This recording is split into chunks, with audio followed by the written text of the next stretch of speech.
네, 오늘 함께 시편 48편 말씀으로 하나님의 은혜를 나누고자 합니다. 이 48편 말씀은 먼저 우리 생각 속에 이미지를 하나 그려놓는 것이 필요합니다. 어떤 이미지냐면 과거에 왕이 다스리던 시대를 한번 생각해 보십시오. 왕이 통치하던 시절에 그 왕이 그 어떤 왕보다 위대하고 뛰어납니다. 그 어떠한 대적들의 공격에서도 완벽하게 백성들을 보호합니다. 그 어떤 왕과도 비교할 수 없는 위대한 왕이 그 성중에 거하고 그 성에 거하는 왕의 통치를 받는 백성들은 항상 평안하고 만족을 누리는 것이죠. 그렇기 때문에 백성들은 왕을 전적으로 의지하고 왕을 찬양하고 왕의 위대하심을 노래할 수밖에 없습니다. 이런 이 왕의 이미지, 위대한 왕이 성 안에 거하고 그 백성을 완벽하게 다스리는 그 왕의 이미지를 한번 먼저 생각하시고 오늘 본문을 묵상하면 조금 더 본문이 이해가 됩니다. 왜냐하면 우리 하나님을 그런 왕으로 시편은 비유하고 있기 때문입니다. 1절 말씀에 보면 하나님의 성이라는 표현이 나오죠. 2절에 보면 큰 왕의 성 시온산이라는 표현이 나옵니다. 이 세 가지 표현이 가리키는 곳은 예루살렘입니다. 그리고 성전이죠. 그리고 이 세 가지의 표현은 또한 하나님의 임재를 가리킵니다. 그러니까 예루살렘에 하나님이 계신다는 것을 먼저 선언하고 있습니다. 그 예루살렘은 하나님이 계신 성이라는 거죠. 제가 좀 전에 말씀드린 것처럼 그 성 안에 완벽한 왕이 거하면 모든 백성이 기뻐하고 찬양하는 것처럼 이 예루살렘이 바로 그와 같은 성이요, 그 성에 누가 계시냐? 우리 하나님이 계신다라고 말씀하고 있습니다. 그렇기 때문에 그 예루살렘에 계신 하나님의 통치를 받는 그 백성들은 하나님을 찬양할 수밖에 없음을 본문은 노래하고 있는 것이죠. 그래서 오늘 본문 말씀에 보면 그 예루살렘에 계신 하나님의 임재, 왕 되신 하나님을 기억하면서 그 하나님을 찬양하고 하나님을 노래하는 그런 말씀이 본문에 나옵니다. 1절 끝에 보시면 극진히 찬양 받으시리로다 이렇게 말씀하고 있죠. 하나님은, 예루살렘에 계신 하나님은, 그 성 안에 임자에 계신 우리의 왕이신 하나님은 찬양받을 수밖에 없다라고 노래합니다. 구체적으로 어떤 모습 때문에 찬양받아야 할까요? 그 예루살렘에 계신 하나님은 구체적으로 어떤 왕이시기 때문에 어떻게 백성들을 다스리시기에 극진히 찬양받기에 합당하신지를 오늘 우리는 본문에서 몇 가지를 확인할 수가 있습니다. 그 하나님을 하나하나 묵상하면서 그분이 바로 우리의 통치자 되시고 우리의 왕이시고 나를 다스리시는 하나님이라는 것을 우리는 기억하며 말씀을 묵상할 수 있기를 바랍니다. 첫 번째로 오늘 본문에서 우리 하나님은 그 성중에 계신 그 다스리신 하나님은 위대하시다라고 말씀하고 있습니다. 1절 보시면 여호와는 위대하시니 라고 시작하고 있습니다. 그 성 안에 계신 하나님, 임재하여 계신 하나님은 위대하시다라고 고백하고 있죠. 오늘 시편 기자가 가장 먼저 드리는 하나님을 향한 고백입니다. 하나님은 위대하십니다. 역대상 16장 25절 말씀해 보시면 여호와는 위대하시니 극진히 찬양을 받으실 분이요 이렇게 말씀을 하고 있습니다. 성경은 하나님을 위대하신 분으로 고백을 하고 있습니다. 하나님이 위대하다는 건 우리가 다 알지 않습니까? 하나님은 당연히 위대하시죠. 그런데 오늘 본문 말씀에서는 그 하나님의 위대하심이 구체적으로 어떻게 드러나고 있는지를 묘사하고 소개하고 있습니다. 하나님의 위대하심이 드러난 장면은 대적을 물리치는 장면에서 드러나고 있습니다. 수많은 원수들이 공격한다 할지라도 하나님은 위대하시기 때문에 승리는 언제나 하나님의 것이 되는 거죠. 3절 말씀을 보십시오. 3절에 보면 하나님이 그 여러 궁중에서 자기를 요새로 알리셨도다 이렇게 말씀하고 있습니다. 요새라는 말씀은 피난처라는 말씀이죠. 알리셨도다 이렇게 말씀하고 있습니다. 이 알리셨다는 말씀은 하나님이 나는 위대하다, 나의 위대함을 내가 스스로 증명해 보여야겠다 그런 말씀입니다. 하나님께서는 오늘 백성들은 하나님을 위대하시다라고 고백하죠. 근데 하나님 입장에서 보면 하나님은 나는 내가 위대하다는 사실을 늘 나 스스로 너희들에게 증명해서 보이겠다. 그 말씀을 오늘 알리셨다라는 단어로 설명을 하고 있습니다. 하나님은 스스로를 우리에게 보여주시는 분입니다. 그것을 우리는 교리적 용어로 계시라고 하죠. 하나님은 내가 어떤 존재인지를 너희들에게 보여주겠다라고 말씀하십니다. 그 계시의 완성이 성경이죠. 그리고 구약 시대에는 여러 가지 사건을 통하여 하나님이 하나님 되심을 보여주셨습니다. 그 중에 한 가지가 악으로부터 보호하시는 하나님의 모습입니다. 많은 대적들이 공격하러 오지만 하나님은 위대하시기 때문에 절대로 하나님을 넘어설 수가 없습니다. 4절, 5절 말씀해 보시면 왕들이 모여서 함께 지나갔으며 그들이 보고 놀라고 두려워 빨리 지나갔도다. 이렇게 말씀하고 있습니다. 왕들이 연합하여 공격해 온다 할지라도 예루살렘 성에 임재하고 계신 하나님의 그 역사 앞에서, 위대하심 앞에서 어떤 왕들도 어떤 적들도 감히 그 성을 뛰어넘을 수 없다는 사실을 노래하고 있습니다. 아무리 연합하여 덤빈다 할지라도 문제가 되지 않는 것이죠. 오히려 공격하던 그들은 두려움에 사로잡힐 뿐입니다. 6절 말씀해 보시면 거기서 떨림이 그들을 사로잡으리니 고통이 해산하는 여인의 고통 같도다. 이렇게 말씀하고 있습니다. 대적들이 공격해 오는데 그들이 오히려 큰 고통을 당하고 해산하는 여인의 고통 같은 그 고통을 당하고 그들이 다 하나님 앞에 무릎 꿇을 수밖에 없다는 사실을 고백하고 있는 것이죠. 하나님을 공격했더니 오히려 큰 고통이 오더라는 겁니다.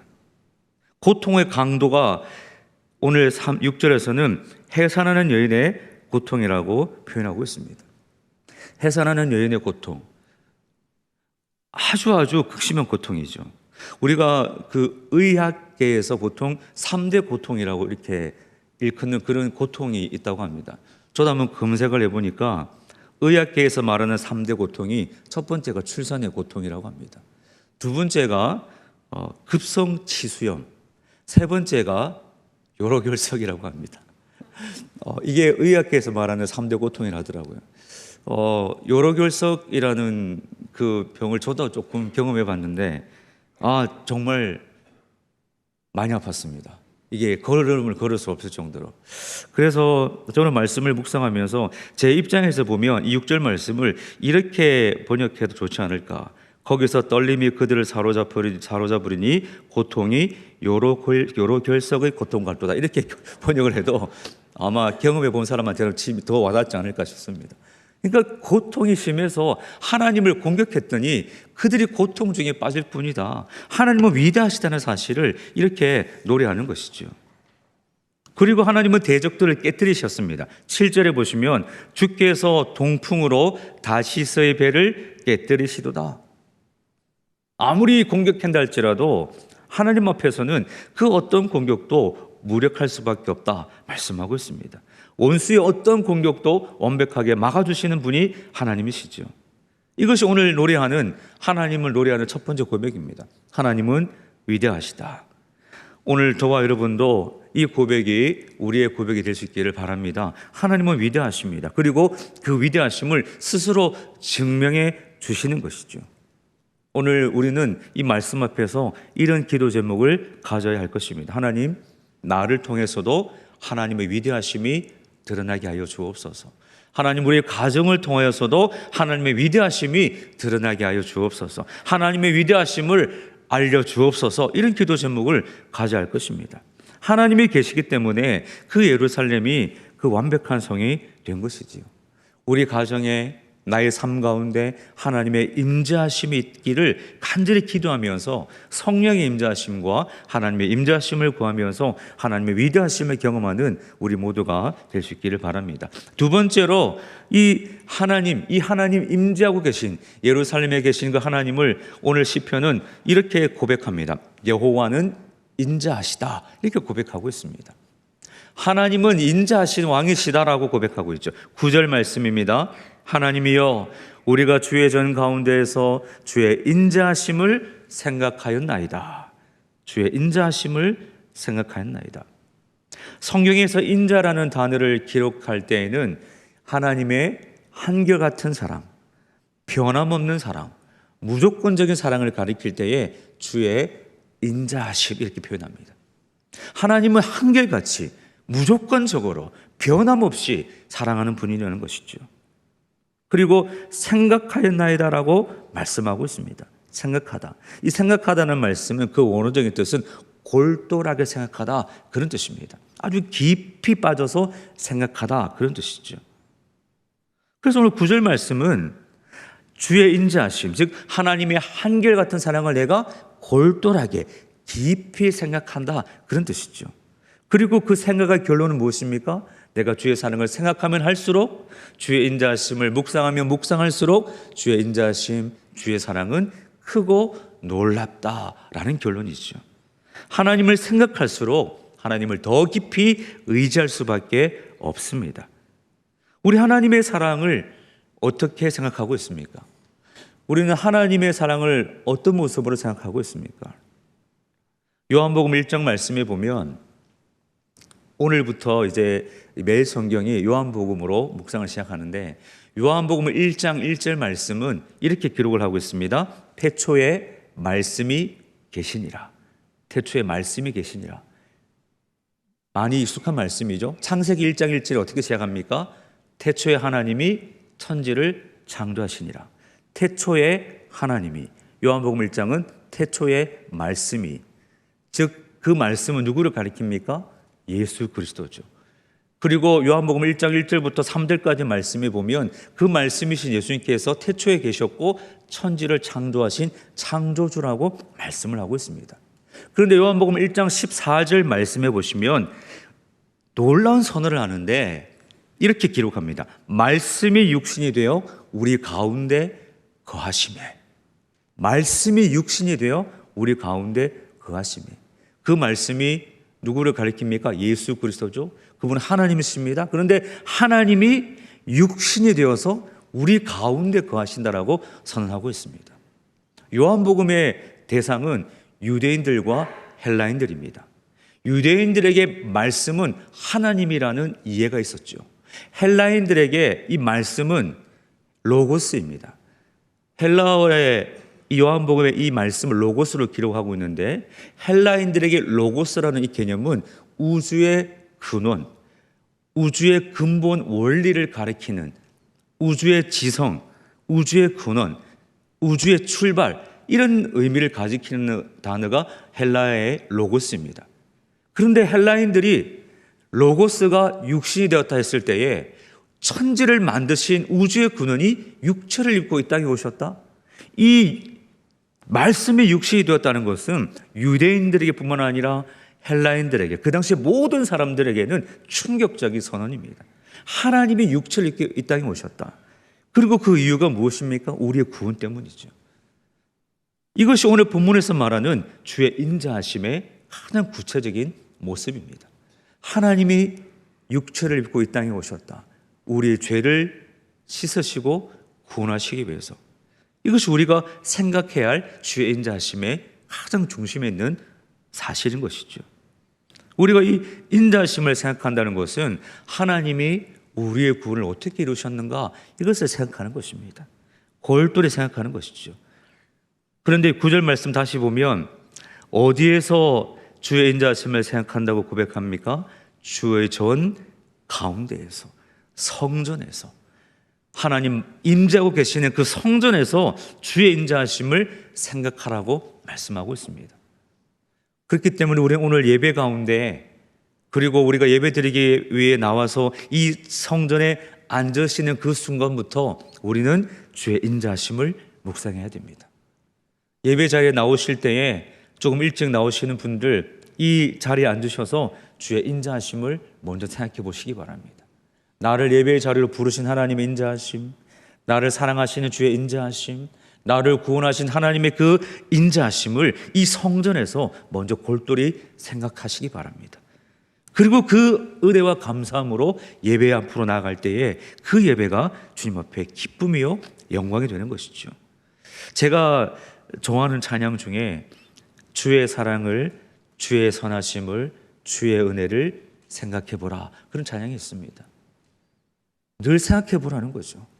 여러분, 이 성전뿐만 아니라 가정에서, 직장에서, 삶의 자리에서 오늘 9절 말씀에 있는 것처럼 주의 인자하심을 생각하였나이다. 이 말씀을 기억하시고 주의 사랑을 생각하시며 묵상하시며 우리의 모든 삶의 자리를 주의 사랑을 기억하는 자리로 만들어갈 때에 하나님의 역사는 우리 가운데 더 풍성히 임할 줄 믿습니다. 그 은혜를 누리시는 저와 여러분들 되시길 바랍니다. 세 번째로, 오늘 하나님을 극진히 찬양할 때에 하나님이 어떠하심 때문에 찬양하느냐, 10절 말씀에 보면 하나님은 악인을 심판하는 분이라고 말씀을 하고 있습니다. 하나님은 공의와 정의로 악을 심판하는 분이죠. 10절을 보십시오. 하나님이여, 주의 이름과 같이 찬송도 땅끝까지 미쳤으며 주의 오른손에는 정의가 충만하였나이다. 주의 오른손에는 정의가 충만했다라고 말씀하고 있습니다. 이 오른손이라는 것은 힘과 능력을 가리키죠. 하나님은 위대하시며 힘과 능력으로 정의로 통치하시는 분이십니다. 수많은 원수와 악들이 공격한다 할지라도 하나님은 반드시 정의와 공의로 심판하시고 하나님의 그 정의를 드러내시는 분이시죠. 세상의 끝에는 하나님의 심판이 있습니다. 세상의 끝날에 예수님께서 오실 것입니다. 그리고 정의와 공의로 심판하실 것입니다. 우리가 눈에 보이는 세상은 불의하는 세상으로 비춰질 수도 있습니다. 하나님의 공의와 정의가 사라진 것처럼 보여질 수도 있습니다. 그렇기 때문에 순간적인 불평과 원망이 드러날 수도 있죠. 그러나 오늘 말씀은 분명하게 선포하고 있습니다. 주의 오른손에는 정의가 충만했다라고 말씀하고 있습니다. 하나님께서 심판하시고 하나님께서 정의와 공의로 주의 말씀대로 임하실 때가 있는 것이죠. 그날에는 자녀들의 승리가 있을 것입니다. 그래서 11절 말씀에 보면 주의 심판으로 말미암아 시온산은 기뻐하고 유다의 딸들은 즐거워할지어다.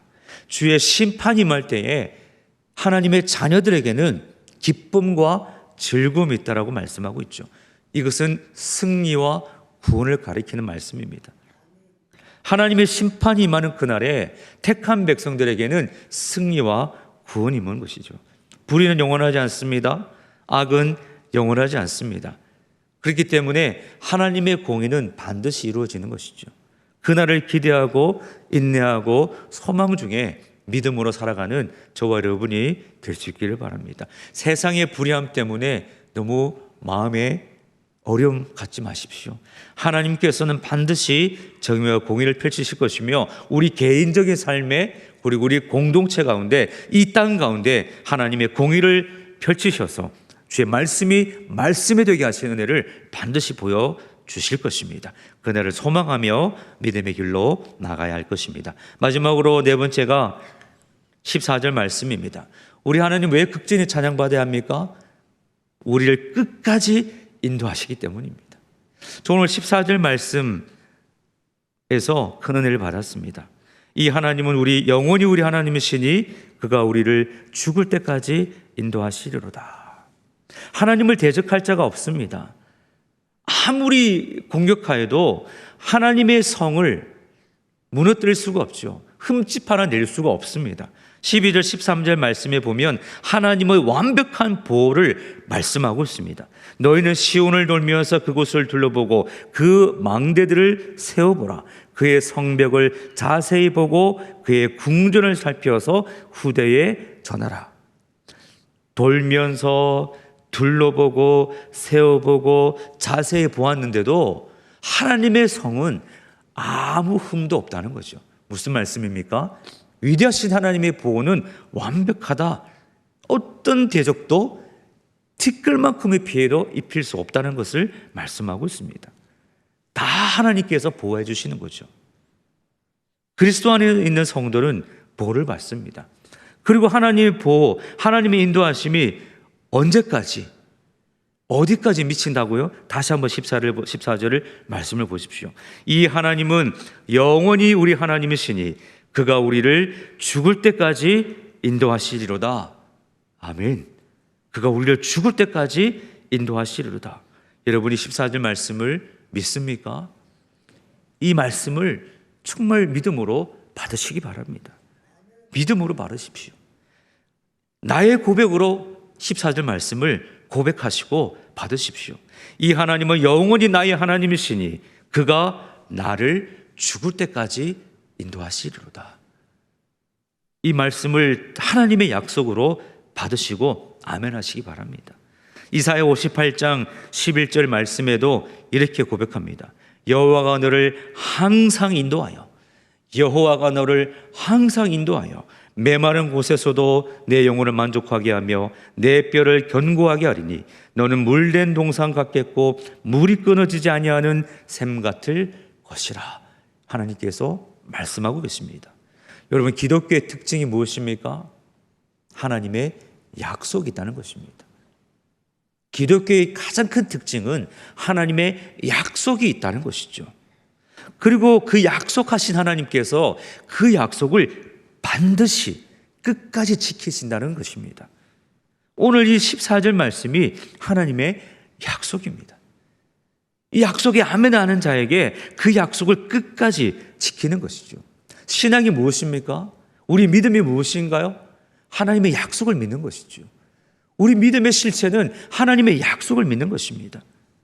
하나님은 약속하시고 끝까지 약속을 지키신다는 것을 성경이 우리에게 수많은 예를 통해 보여주지 않습니까? 아브라함을 부르시고 큰 민족을 이루게 하시고 출애굽하게 하시고 광야를 걷게 하시고 가나안 땅에 들어가게 하시고 하나님의 나라 백성 되게 하시는 하나님의 그 약속이 얼마나 놀랍게 쉬지 않고 성취되는가를 성경은 보여주고 있습니다. 이것이 하나님의 약속이죠. 하나님의 그 약속은 말씀대로 이루어질 것이고 그 14절 말씀처럼 인도하시겠다 약속하신 하나님의 약속은 반드시 우리의 삶에 임하여서 우리를 죽을 때까지 하나님 앞에 서는 그날까지 인도하여 주시는 것입니다. 하나님의 인도하심을 받는 인생이 얼마나 복된 인생입니까? 하나님의 인도하심을 기억하시고 하나님을 믿으시기 바랍니다. 우리 요즘 자동차에 보면 다 내비게이션이 있습니다. 그 내비게이션 작동 원리가 어떤 것인지 여러분 다 알지 않습니까? 저 하늘에 저 수만 킬로 하늘에 인공위성이 떠 있습니다. 그 인공위성이 이 수신하는 거죠. 신호를 보내어서 이 GPS 장치를 통하여 위치를 파악합니다. 그리고 우리의 위치가 확인되는 거죠. 그리고 그 수신, 그 위치를 통하여서 파악된 위치를 통하여 이 자동차 내비게이션이 우리를 목적지까지 안내합니다. 우리가 어디로 갈지 목적지를 정하면 그 상공에 떠 있는 그 인공위성의 그 수신을 신호를 통하여서 우리가 안내를 받아서 목적지까지 가는 것이죠. 음성도 안내해주고 또 교통이 많이 복잡하면 덜 복잡한 곳으로까지 안내해주고 있습니다. 제가 한 번은 내비게이션을 따라가다가 엉뚱한 길로 인도하길래 이 길은 아니다 싶어서 제가 아는 길로 그냥 내비게이션 무시하고 간 적이 있습니다. 갔더니 얼마나 차가 막히는지 제가 내비게이션에 대해서 믿을 걸 그렇게 후회한 적이 있습니다. 이 믿음이 없어서 이렇게 제가 고생하는구나 그렇게 한번 경험한 적이 있습니다. 그때부터는 제가 내비게이션 안내는 길로 다 갑니다. 여러분, 여기에서 우리 신앙의 원리를 깨닫게 되죠. 우리 하나님 어디에 계십니까? 우리 함께 하시면서 하늘에 계시죠. 우리는 보이지 않는 위성 신호를 통하여서 내비게이션의 그 안내를 100% 믿고 따라갑니다. 우리 하나님 어떤 분이십니까? 살아계시죠. 역사하십니다. 말씀하십니다. 그 GPS 쓰신 장치보다 더 완벽하게 우리를 살피시고 아시는 분이 하나님이십니다. 그리고 하나님께서 14절에 내가 죽을 때까지 인도하겠다고 약속하셨습니다. 여러분, 하나님을 믿음으로 고백하고 우리 인생을 맡게 하지 않겠습니까? 우리의 경험과 지식과 세상의 판단에 맡길 것이 아니라 말씀에 아멘하며 맡길 때에 가장 완벽한 길로 인도하신 하나님을 저와 여러분은 경험하게 될 것입니다. 지금 인생의 고민이 무엇입니까? 어떤 문제 때문에 고민하고 계십니까? 어떤 문제를 안고 걱정하고 계십니까? 하나님께 맡길 때에 주님께서 다 인도하여 주실 줄을 믿습니다. 우리는 다 개인적인 고민이 있습니다. 해결하지 못한 문제가 있지 않습니까? 그것 때문에 잠을 잘 자지 못할 때도 있지 않습니까? 저는 오늘 14절 말씀, 이 말씀을 오늘 그런 문제를 가지고 살아가는 우리에게 주신 하나님의 약속인 줄로 믿습니다. 아멘으로 받을 때 주님께서 역사하실 것입니다. 말씀하시고 음성을 들려주시고 상황을 이끌어 가시고 옆에 있는 지체를 통하여 주의 음성을 들려주심으로 우리의 삶을 인도하여 주실 것입니다. 그분이 바로 저와 여러분의 하나님이십니다. 하나님은 위대하시죠. 하나님은 인자하십니다. 하나님은 공의를 판단하시고 우리를 인도하십니다. 그 하나님께서 우리 삶 가운데 임재하고 계십니다. 성령님께서 임재하고 계시죠. 그 하나님을 붙드시고 하나님을 신뢰하심으로 주님과 동행하셔서 하나님 앞에 서는 그날까지 늘 승리하며 기뻐하며 즐거워하며 주님과 함께 살아가시는 저와 여러분의 모든 삶이 되시기를 예수님의 이름으로 간절히 축원드립니다. 기도하겠습니다.